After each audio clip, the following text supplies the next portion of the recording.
안녕하세요. 주권선교사 방송의 소명을 위한 3분 코너입니다.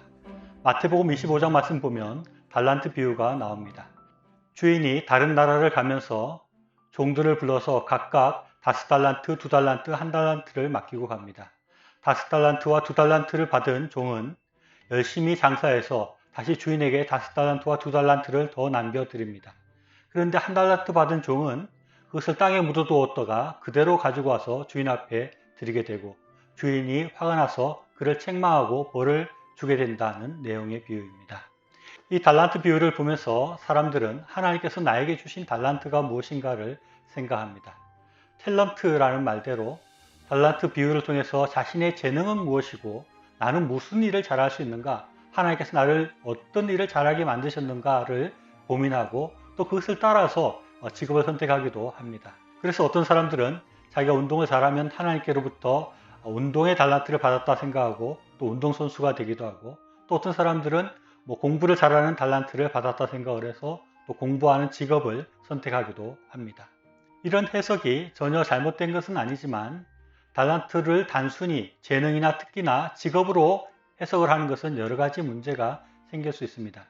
만약 단순하게 달란트를 특기나 재능으로만 해석을 한다면 1달란트 받은 사람이 해석이 어려워집니다. 그런 식으로 해석하면 1달란트 받은 사람의 죄는 단순히 하나님께서 주신 재능을 제대로 알아차리지 못했다는 것, 또는 그 재능을 제대로 살리지 못했다는 것이 죄가 되고, 그것 때문에 그는 악하고 게으른 종이 되고 또 잔치에 참여하지 못하고 쫓겨나는 그런 아주 심한 벌을 받았다는 얘기가 됩니다.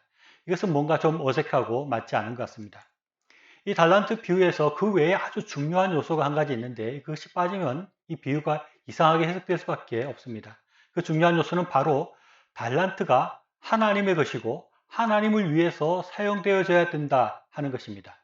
달란트 비유에서 달란트라는 것이 의미하는 바가 재능과 특기라는 것보다는 그 달란트가 하나님의 것이고 하나님을 위해서 쓰여져야 될 것이다.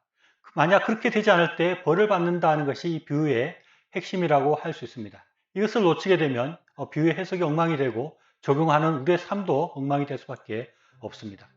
그래서 우리가 여기서 생각할 수 있는 것은, 우리가 하나님으로부터 받은 재능이나 특기나 능력이 있는데 그것을 하나님을 위해서 사용하지 않는다면, 하나님의 이득이 되도록 그것을 사용하지 않는다면 그것을 빼앗길 뿐만 아니라 마지막 날에 심판을 받게 된다 하는 것입니다. 우리가 하나님께로부터 받은 달란트를 마치 우리 마음대로 사용하고 마치 내 마음대로 묻어두거나 나 자신만을 위해서 사용하는 경우가 우리에게는 있지 않는지 돌아볼 필요가 있습니다. 그리고 하나님께서 나에게 주신 달란트가 어떤 것인지를 깊이 생각해보고 그것을 우리의 삶의 자리에서 하나님이 주시는 명령, 즉 소명을 이루기 위해서 충성되게 사용해서 하나님 나라가 확장될 수 있도록 그것을 사용하는 모습이 우리에게 꼭 있어야 한다는 것입니다. 하나님께서는 크든 작든 우리 각자에게 하나님의 달란트를 나눠주셨습니다. 그래서 우리에게는 하나님의 일을 할 수 있는 재능이 있습니다. 능력이 있습니다. 힘이 있습니다.